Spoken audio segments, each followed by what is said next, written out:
आज हमारा जो टॉपिक रहेगा वो है आनुवांशिक कूट या कोडोन, जिनको अपन कह देते हैं। देखिए, आनुवांशिक कूट जो हो जाता है वो हो जाता है कि डीएनए के अंदर जो पाए जाने वाले नाइट्रोजन क्षार होते हैं, वो डीएनए के जो नाइट्रोजन क्षार होते हैं वो यहाँ पर तीन तीन के समूह के रूप में पाए जाते हैं, ये जिनको अपन क्या कह देते हैं, आनुवांशिक कूट। और विशेष आनुवांशिक कूट का एक महत्वपूर्ण रोल होता है प्रोटीन संश्लेषण के दौरान। यानी प्रोटीन संश्लेषण के दौरान जो आनुवांशिक कूट होते हैं, एक विशेष आनुवांशिक कूट क्या बनाता है, एक विशेष एमिनोमर का निर्माण में भाग लेता है। तो ये आनुवांशिक कूटों की जो उपयोगिता है वो अपन प्रोटीन संश्लेषण के दौरान हम देखते हैं।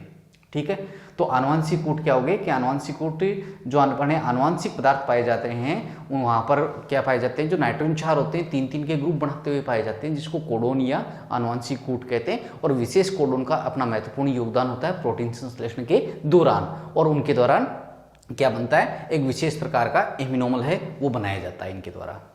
तो ये जो आनुवांशिक कूट होते हैं, इनके बारे में जो नीरेनबर्ग और मैथायस, ये दो वैज्ञानिक हो जाते हैं।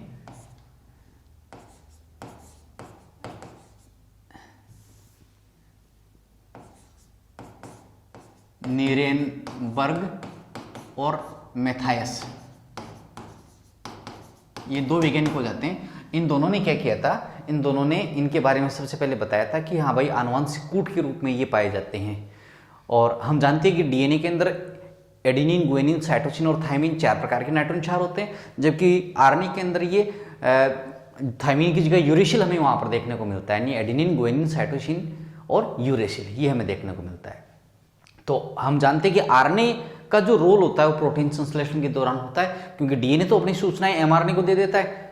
ठीक है, और एमआरएनए जो हो जाता है फिर वो कोशिका द्रव्य में आकर के क्या बनाता है, प्रोटीन का निर्माण करता है। इसलिए यहाँ पर आरएनए की महत्वपूर्ण भूमिका हो जाती है। डीएनए केवल अपनी सूचनाएं उसको देता है कि किस प्रकार की प्रोटीन बनानी है। जैसा कि हम पहले देख चुके थे कि ये प्रोटीन संश्लेषण की प्रक्रिया 2 चरणों में बटी होती है, जिसको हम कहते हैं ट्रांसक्रिप्शन और ट्रांसलेशन कह देते हैं। ठीक है, तो अब यहाँ पर अपन देख रहे हैं कि यदि ये जो आरएनए के अंदर पाए जाने वाले 4 जो नाइट्रोजन क्षार होते हैं, जिसको अपन कह रहे हैं यू, सी, ए और जी, है ना, यूरेसिल, साइटोसिन, एडेनिन और गुआनिन। तो ये जो 4 प्रकार के जो नाइट्रोजन क्षार यहाँ पर हमें देख रहे हैं आरएनए के अंदर, ये कितने कितने कोड बना सकते हैं, ये कितने आनुवांशिक कूटों का निर्माण ये कर सकते हैं। तो शुरू में देखो ऐसा कहा गया था कि शुरू में ऐसा नहीं था कि भाई शुरू में ही अपन ने ऐसा बोल दिया था कि 4 प्रकार के जो नाइट्रोजन क्षार होते हैं वो चारों नाइट्रोजन क्षार इतने आनुवांशिक कूट बना सकते हैं, ऐसा पहले क्लियर नहीं था। पहले शुरू में इनको क्या माना गया था, एकल रूप में माना गया। नाइट्रोजन क्षारों को किस रूप में माना गया, एकल रूप में माना गया। एकल का मतलब क्या हो गया कि भाई 4 नाइट्रोजन क्षार होते हैं, तो ये चारों नाइट्रोजन क्षार 4 आनुवांशिक कूटों का निर्माण कर सकते हैं। देखो, इसके लिए अपने पास में एक सूत्र होता है, जिसको कह रहे हैं हम 4 की घात n। और 4 की घात n का मतलब होता है कि जब हम एकल मान रहे हैं, ठीक है, यानी प्रत्येक जो आनुवांशिक कूट है वो एक नाइट्रोजन क्षार से ही मिलकर के बना हुआ है, ऐसा यदि हम मानते हैं, एकल रूप में मानते हैं, तो इसका मतलब हो गया 4 की घात n का मतलब एकल का मतलब 1 बराबर 4। यानी इसका मतलब यदि हम एकल मानते हैं कि नाइट्रोजन जो आनुवांशिक कूट है वो एक नाइट्रोजन क्षार का बना हुआ है, तो इसका मतलब मैक्सिमम 4 आनुवांशिक कूट बनाए जा सकते हैं। और उन चारों के नाम क्या होंगे, यही होंगे यू, सी, ए और जी। ये 4 नाइट्रोजन क्षार है, ये बन सकते हैं। चारों ही नाइट्रोजन क्षारों को हम क्या, उन्हीं को आनुवांशिक कूट के रूप में देख रहे हैं। वही 4 नाइट्रोजन क्षार है और वही आनुवांशिक कूट है, तो मैक्सिमम कितने बने, 4। लेकिन भाई 4 तो क्या होते हैं, कम होते हैं, क्योंकि हमने पिछली क्लास में पढ़ा है कि जो प्रोटीन बनती है, तो प्रोटीन निर्माण के दौरान हम ये देखते हैं कि प्रोटीन जो बनती है उसमें लगभग 20 प्रकार के एमिनोमल भाग लेते हैं। तो भाई 20 प्रकार के एमिनोमल बनाने के लिए कम से कम भी हमें 20 जो आनुवांशिक कूट है उनकी जरूरत तो पड़ेगी।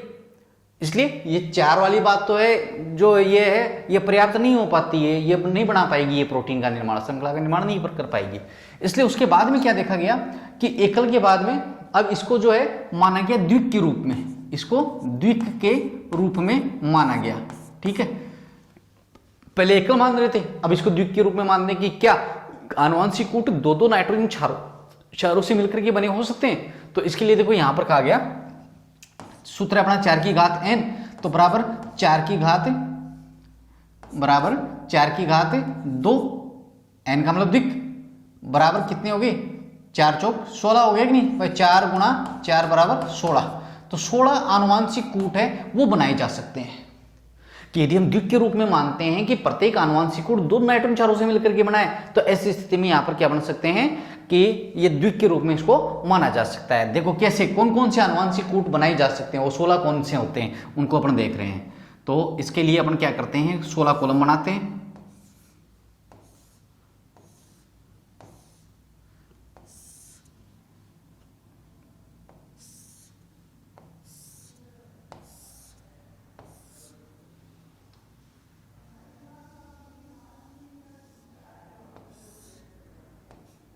ठीक है, ये हो गया U C A और G, और इधर भी हम क्या ले लेते हैं U C A और G, ये 4 नाइट्रोजन क्षार। अब इनको दो दो के जोड़ों में हम कितने ये बन सकते हैं, तो दो दो के जोड़ों की अपन बात करें तो देखो U U इनको आपस में मिला देंगे, U C, अब इसका इसके साथ U A, ये हो गया U G, ये हो गया C U C C C A C G, ये हो गया A U A C A A A G। ठीक है, अगला है इस G को इसके साथ में, यानी G U, फिर इस G का अगले के साथ में G C, फिर हो गया G A, और फिर हो गया G G। ये लो, तो कुल मिलाकर ये 16 आनुवांशिक कूट बन सकते हैं यदि हम द्विक के रूप में मानते हैं। लेकिन अभी हमने बोला था कि 20 एमिनो अम्ल हमें चाहिए कम से कम भी एक प्रोटीन के निर्माण करने में, तो इसका मतलब ये तो 16 ही बन रहे हैं, तो 16 जने तो 16 को ही बना सकेंगे ये, इसलिए ये थ्योरी है वो भी नहीं चल पाई। इसके बाद में आनुवांशिक कूटों को त्रिक के रूप में माना गया, यानी त्रिक का मतलब 3-3 के रूप में हम इसको मान सकते हैं कि 3-3 नाइट्रोजन क्षारों से ये मिलकर के बने हो सकते हैं। तो देखो यदि त्रिक के रूप में मानते हैं, यानी अगली थ्योरी आती है अपनी त्रिक वाली, तो त्रिक के रूप में यदि अपन मानते हैं तो इसका मतलब कितने आनुवांशिक कूट बन सकते हैं। तो सूत्र अपना है 4 की घात है, तो 4 की घात 3 बराबर 4 गुणा 4 गुणा 4 बराबर कितने हो जाते हैं 64 हो गए कि नहीं। तो 64 आनुवांशिक कूट बनने संभव है। तो इसका मतलब 64 आनुवांशिक कूट बन रहे हैं, तो वो आसानी से क्या बना सकते हैं, 20 प्रकार के एमिनो अम्लों को तो आसानी से बना सकते हैं वो, जबकि 20 से ज्यादा भी बना सकते हैं, लेकिन 20 तो आसानी से बन जाएंगे इन 64 वालों से। क्योंकि कई बार ऐसा भी देखा गया है कि 2 आनुवांशिक कूट मिलकर के एक एमिनो अम्ल बना देते हैं, इसलिए 64 वो पर्याप्त है कहने का मतलब हो गया ये। क्योंकि ये तो कम पड़ रहे थे इधर वाले एकल और द्विक रूप वाले, तो ये पर्याप्त है। अब 4 की घात यदि 4 मान लें, चतुर्थ के रूप में मान लें, तो भाई फिर तो क्या हो जाएगा, फिर तो बहुत ज्यादा हो जाएंगे, 256 कितने हो जाते हैं वो तो बहुत ज्यादा हो जाएंगे। इसलिए ये वाली थ्योरी है वो सही काम की है कि त्रिक के रूप में पाए जाते हैं, इसका मतलब आनुवांशिक कूट, और प्रत्येक आनुवांशिक कूट का अपना एक विशेष अर्थ होता है, विशेष एमिनो अम्ल का वो निर्माण करता है। अब कैसे बनते हैं ये 64 वाले, कैसे बनते हैं भाई 3-3 के आनुवांशिक कूट, अपन देख रहे हैं इनको।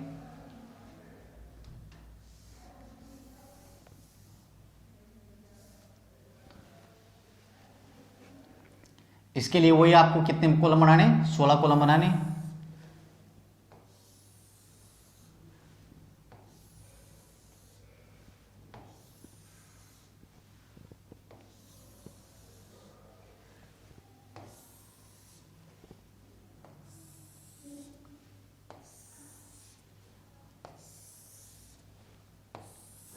ये लो, ये 16 कॉलम बन गए।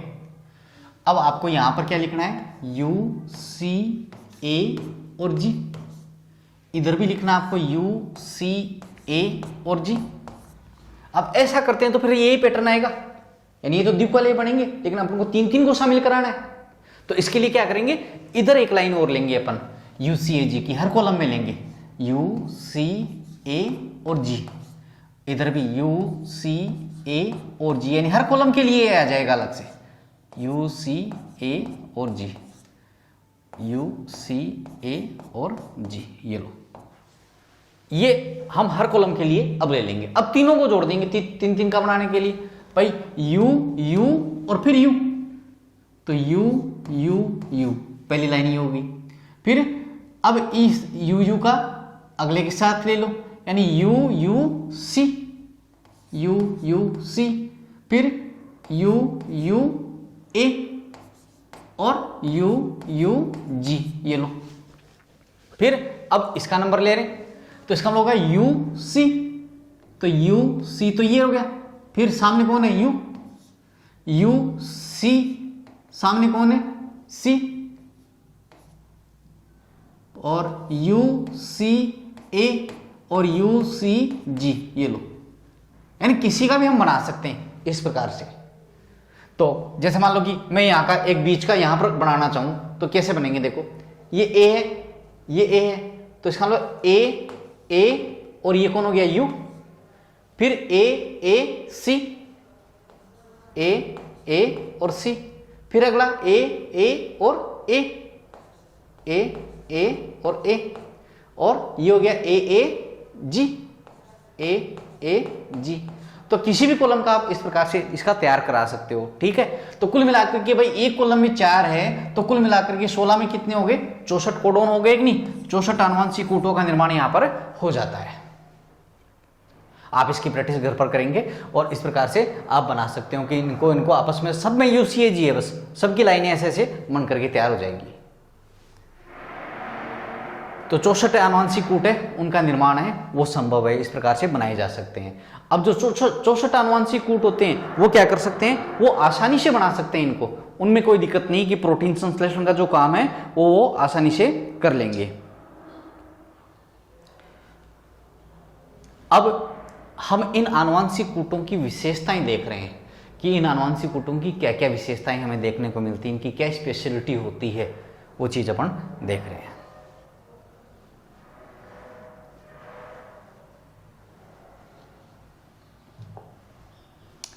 तो देखो आनुवंशिक कूटों की विशेषताएं ये देख रहे हैं, स्पेशलिटी, विशेषताएं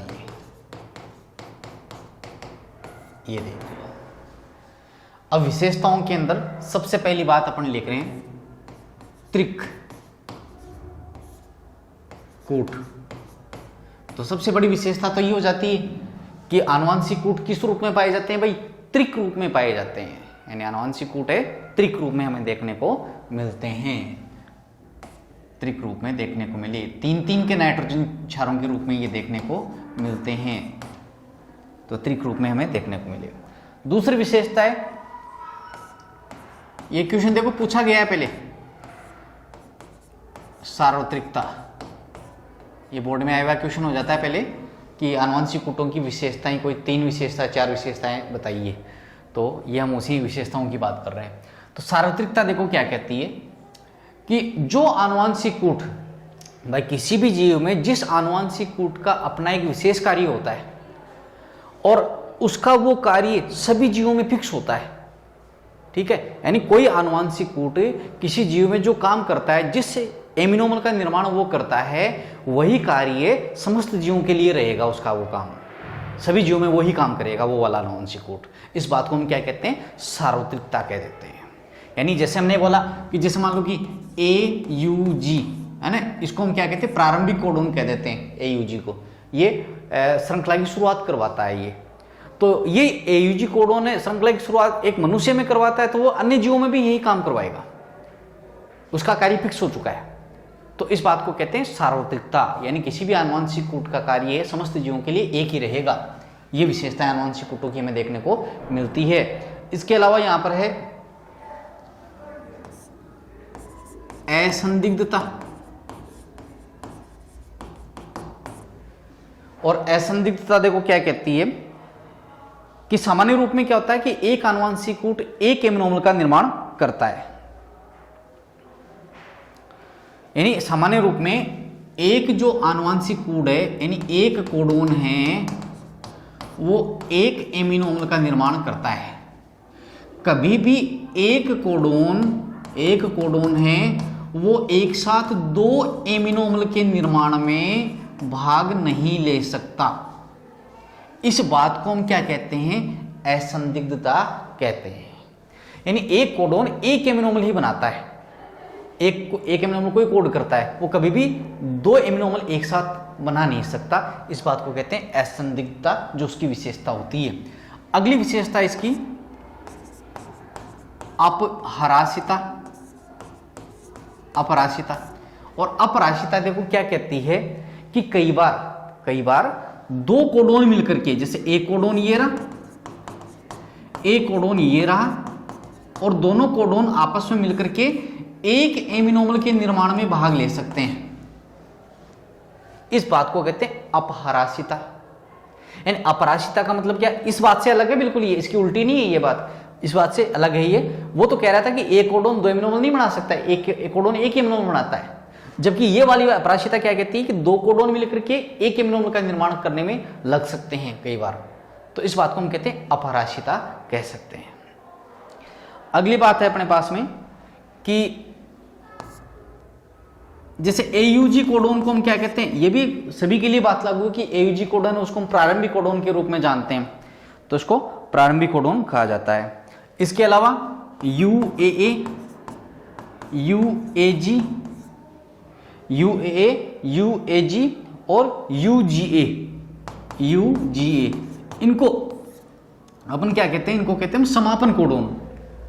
ये समापन कोडोन है, श्रृंखला की समाप्ति के लिए इनको जाना जाता है कि जहां पर भी ये आ जाते हैं। देखो ये हम पढ़ चुके हैं पहले 11th क्लास के अंदर, देख चुके हैं सारी बातें कि ये समापन कोडोन है, श्रृंखला की समाप्ति करने के लिए आ जाते हैं, वहां पर श्रृंखला को समाप्त कराने के लिए आ जाते हैं। जैसे ही ये इनका निर्माण हो जाता है, श्रृंखला वहीं टूट जाती है, एमिनोमर वहीं बनने रुक जाते हैं। ठीक है, तो ये इनकी विशेषता हो जाती है। तो कुल मिलाकर के हमने ये आनुवंशिक कूट वाला जो टॉपिक है वो हमने देख लिया कि आनुवंशिक कूट क्या होते हैं, उनकी क्या विशेषता हो गई। पर आनुवंशिक कूट का मतलब ये है कि प्रोटीन संश्लेषण के दौरान जो RNA होता है, mRNA होता है, DNA उसको जो सूचनाएं देता है वो कोडोन के रूप में देता है, और विशेष कोडोन जो होता है उसका एक विशेष अर्थ होता है, वो एक विशेष एमिनोमर का निर्माण आगे करेगा, तो उनको आनुवंशिक कूट कहा जाता है। और आनुवंशिक कूट होते त्रिक के रूप में पाए जाते हैं, 3-3 के समूह के रूप में होते हैं ये, और 64 मैक्सिमम ये बन सकते हैं त्रिक के रूप में जब हम इनको मानते हैं तो। और इनकी ये विशेषताएं हमने देखी, आनुवंशिक कूटों की विशेषताएं। यहाँ से क्वेश्चन आ सकता है।